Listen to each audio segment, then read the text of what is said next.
Hello friends, आप देख रहे हैं आपका चैनल शेयर बाजार विद आयुष। और दोस्तों बात करेंगे इस वीडियो में सभी आईपीओज अपडेट्स, जीएमपी, इन सब के बारे में।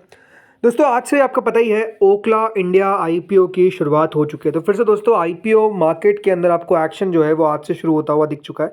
इसमें ओखला इंडिया से शुरुआत हमको देखने को मिली है। इसके बारे में हम इस वीडियो में चर्चा करेंगे। राइट, कितना सब्सक्रिप्शन देखने को मिल रहा है, कल कंपनी की एंकर बुक आई तो किस तरह की एंकर बुक हमको देखने को मिली है वो हम चर्चा करेंगे। तो सबके बारे में इस वीडियो में हम बात करने वाले, तो आप लोग ज़रूर देखिएगा वीडियो को पूरा। लेकिन उससे पहले अभी तक अगर आपने चैनल को सब्सक्राइब नहीं किया है तो सबसे पहले आप लोग ज़रूर चैनल को सब्सक्राइब कर लीजिएगा। तो दोस्तों शुरुआत करते हैं ओखला इंडिया से। आपको पता ही है नया मेन बोर्ड आईपीओ जो ओपन हो चुका है आज से, और 31 अक्टूबर तक याद रखिएगा ये इशू ओपन रहेगा। ₹1 की दोस्तों इस आईपीओ की फेस वैल्यू है। 695 से 730 का इसका प्राइस बैंड है। 20 शेयर्स का लॉट साइज है। ये आईपीओ एक पूरा का पूरा ओएफएस आपको देखने को मिल जाता है जो करीबन 1667.54 करोड़ का है। इस आईपीओ में कंपनी ने अपने एम्प्लॉयज़ के लिए डिस्काउंट भी रखा है। तो अगर आप ओखला इंडिया के एम्प्लॉय तो आपको ₹69 का डिस्काउंट भी मिल जाएगा। तो दोनों एक्सचेंजेस पे ये लिस्ट होगा।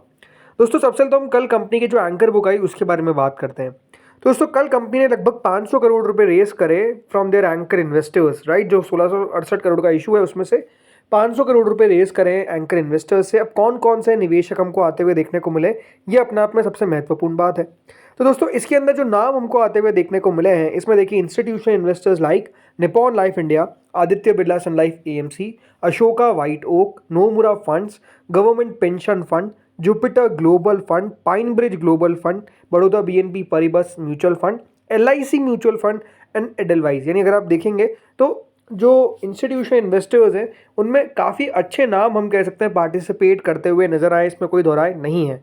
इसके अलावा दोस्तों Tata investment corporation, Bajaj Finserv, organ master fund, viridian Asia, opportunity society general और कॉप्टेल मॉरिशस इन्वेस्टमेंट ने भी याद रखिएगा इस आईपीओ के अंदर एंकर बुक में पार्टिसिपेट लिया है।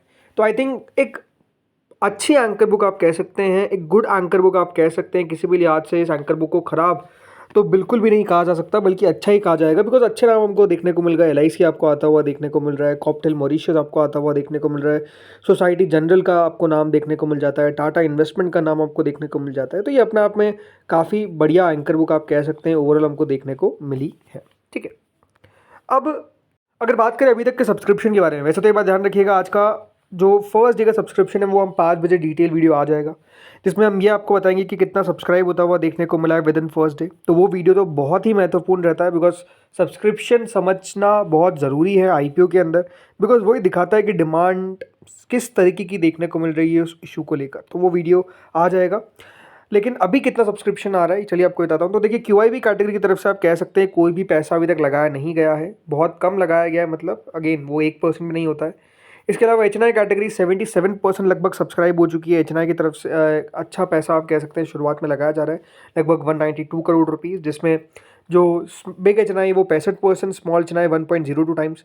रिटेल पोर्शन की अगर मैं बात करता हूँ तो लगभग दोस्तों 62% तक सब्सक्राइब हो चुका है। 362 करोड़ रुपीज़ के आसपास हमको पैसा आता हुआ दिख रहा है। Employee portion 2.41 times, total 0.48 times, यानी कंपनी को लगभग अभी 560 करोड़ रुपए जो है वो मिलते हुए दिख रहे हैं। यानी जैसे मैंने कहा जो इशू है उसको शुरुआती दौर में सब्सक्रिप्शन आप कह सकते हैं बुरा नहीं मिल रहा है। 560 करोड़ रुपए ऑलरेडी कंपनी को मिल चुके हैं और रिटेल कैटेगरी पे 62% सब्सक्राइब हो चुकी है। तो ये पैसा तो आप कह सकते हैं आपको ठीक ठाक आता हुआ देखने को मिल रहा है पहले दिन के अंदर, इसमें कोई दोराई नहीं है। अब देखना ये दिलचस्प होगा कि आज पहले दिन कितना सब्सक्राइब हो पाता है। जैसे मैंने कहा 5 बजे जो सब्सक्रिप्शन आएगा तो वो आपके साथ मैं शेयर करूंगा। तो इसके लिए आप चैनल को सब्सक्राइब और नोटिफिकेशन बेल को प्रेस करके रखिएगा, अदरवाइज़ वो इन्फॉर्मेशन मिस ना हो जाए आपसे, इसलिए पहले आपको कह रहा हूँ। ठीक है, अब दोस्तों कुछ और इन्फॉर्मेशन है, देन हम बाकी आईपीओ के जीएमपी इन सब पे बात करेंगे। तो कल दोस्तों आपको ने बताया था कि स्टरलाइट इलेक्ट्रिक के आईपीओ को सेबी ने होल्ड पे रख दिया है। आज दोस्तों इन्फॉर्मेशन निकल कर आ रही है कि उसको होल्ड पर क्यों रखा गया था। तो आपको पता ही है एक एलिगेशन दोस्तों वेदांता के ऊपर लगाया गया था, और उस एलिगेशन के कारण हुआ क्या है जो याद रखिएगा, रेगुलेटर अभी करेंटली एग्जामिन कर रहा है जो एलिगेशन वाइस रॉय के द्वारा लगाए गए थे। और उसमें कहा गया था कि देखिए किस तरीके से वेदांता गलत काम कर रहा है, मतलब वही बात है। एंड इसी को लेकर दोस्तों आप कह सकते हैं जो स्टरलाइट इलेक्ट्रिक का आईपीओ है अभी सेबी ने उसको होल्ड पे रख दिया। मतलब उस एलिगेशंस की जांच हो रही है, और उस जांच के ख़त्म होने के बाद, सामने आने के बाद पता चलेगा कि बेसिकली किस तरीके से वो जो आरोप थे वो सही थे या फिर गलत थे। इसलिए अभी अगर आप देखेंगे तो इशू जो है उसको होल्ड पर रख दिया गया है। बाकी दोस्तों अब देखना ये यहाँ पे दिलचस्प होगी कंपनी इस पर क्या बयान देती है, राइट। इसलिए याद रखिएगा इसको एबियंस में रखा गया है। SEBI takes a view on whether Viceroy's allegation against Vedanta and Hindustan Zinc warrant a detail proof. ये दोस्तों अभी सेबी जो है वो जांच कर रही है, इसलिए इसका वेट आपको करना पड़ेगा। इसका दोस्तों आपको बताइए अब कल से ओपन होने वाला है लेंसकार्ट का आईपीओ। अपने आप में आप कह सकते हैं काफ़ी ज़्यादा सुर्खियों में, लेकिन खबर ये आ रही है कि एसबीआई म्यूचुअल फंड इसमें इन्वेस्ट कर सकता है लगभग 100 करोड़ रुपए। जी हाँ, आज के दिन दोस्तों याद रखिएगा लेंसकार्ट की एंकर बुक निकल कर आएगी और इस एंकर बुक पे एक सेपरेट वीडियो आज के दिन आएगा जिसमें हम बात करेंगे कि कौन कौन सा एंकर निवेशक है जिनके द्वारा पार्टिसिपेट किया गया इस आईपीओ में। लेकिन जो खबर आ रही है उसके हिसाब से दोस्तों एसबीआई म्यूचुअल फंड लगभग 100 करोड़ रुपए निवेश कर सकता है लेंसकार्ट के अंदर, ऐसा बताया जा रहा है। सो ये अब आप कह सकते हैं दोस्तों, ओवरऑल अगर मुझसे पूछेंगे तो ऑन द एक्सपेक्टेड लाइन से, बिकॉज पहले भी खबर निकल कर आ रही थी कि एसबीआई निवेश करेगा और अब दोस्तों यहाँ पर ऑलमोस्ट आप देखेंगे आज पक्का हो जाएगा। तो देखिए एसबीआई म्यूचुअल फंड ने यहाँ पर इन्वेस्ट किए 100 करोड़ रुपए इन आईवीआर रिटेल लेंस कार्ड, मतलब कर दिए इन्वेस्ट। याद रखिएगा एंकर बुक तो अलग से आती हुई नजर आएगी, लेकिन एसबीआई का पैसा ऑलरेडी आ चुका है। यहाँ पर जो इन्वेस्टमेंट है ये वैल्यू किया गया है लेंस कार्ड के अंदर अराउंड $7.7 बिलियन के आसपास। ये सिग्निफिकेंट प्री आईपीओ एंट्री है। मतलब आप देखिए दो बड़े निवेशक, एसबीआई म्यूचुअल फंड आप कह सकते हैं एक फंड है, लेकिन इसके अलावा राधा किशन दमानी जी, उनका भी पैसा अगर आप देखेंगे तो आता हुआ दिखाए, तो इनका पैसा दोस्तों डेफिनेटली एक हायर प्राइस बैंड पर आप भले कह सकते हैं लेकिन लगाया गया है।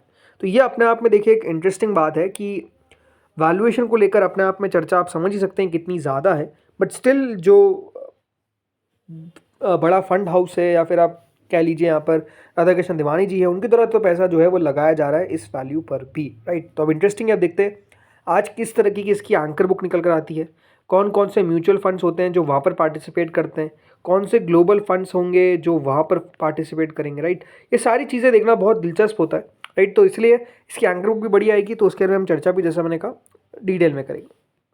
चलिए दोस्तों बात कर रहे हैं जीएमपी में। देखिए ग्रो आईपीओ को लेकर बिल्कुल खबर आ रही है कि 4 से 7 के बीच में ओपन हो सकता है। जीएमपी में भी आप कह सकते हैं एक्शन बना हुआ है, बट अगेन जब तक आईपीओ का अनाउंसमेंट नहीं हो जाए तो आप क्या ही कहें, लेकिन ओवरऑल अनाउंसमेंट जैसे मैंने कहा अराउंड द कॉर्नर है, कोई चिंता वाली बात नहीं है। इसका दोस्तों अगला आईपीओ आता है लेंसकार्ट का। यहाँ पर तो अगर आप देखेंगे तो प्रीमियम में अब लगातार गिरावट देखने को मिल रही है, मतलब 120 रुपये तक दोस्तों प्रीमियम जाता हुआ दिखा था और उसके बाद से अब लगातार अगर आप लेंसकार्ट का जीएमपी देखेंगे तो वो नीचे आता हुआ दिख रहा है, नाउ करेंटली एट 17%।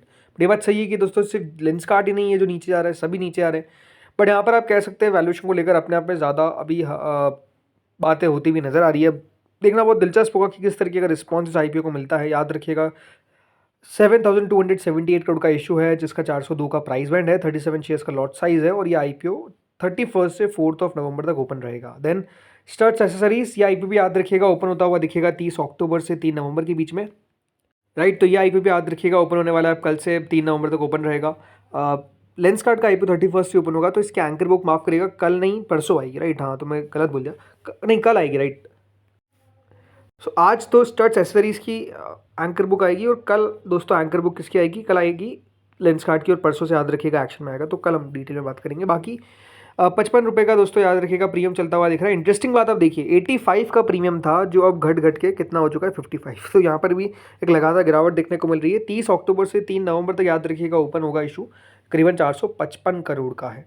देन दोस्तों अगला आईपीओ आता है ओखला इंडिया का जिसका प्रीमियम है 9%, आज से ओपन हुआ है। यहाँ पर भी लगातार गिरावट देखने को मिल रही है। 145 रुपये से प्रीमियम जो है वो 66 रुपीज़ पे आ चुका है। अगेन गुड फॉल, मतलब अच्छी खासी फॉल आपको देखने को मिल गई है। अब यही क्वेश्चन है कि ये टिक पाएगा प्रीमियम कि नहीं टिक पाएगा। देन बाकी तो दोस्तों लिस्टिंग हो ही चुकी है। तो दोस्तों इस वीडियो में इतना ही था, होपफुली आपको वीडियो बढ़िया लगा होगा और भी अपडेट्स आती रहेगी, तो बस आप चैनल के साथ जुड़े रहिए। Thank you friends watching this video.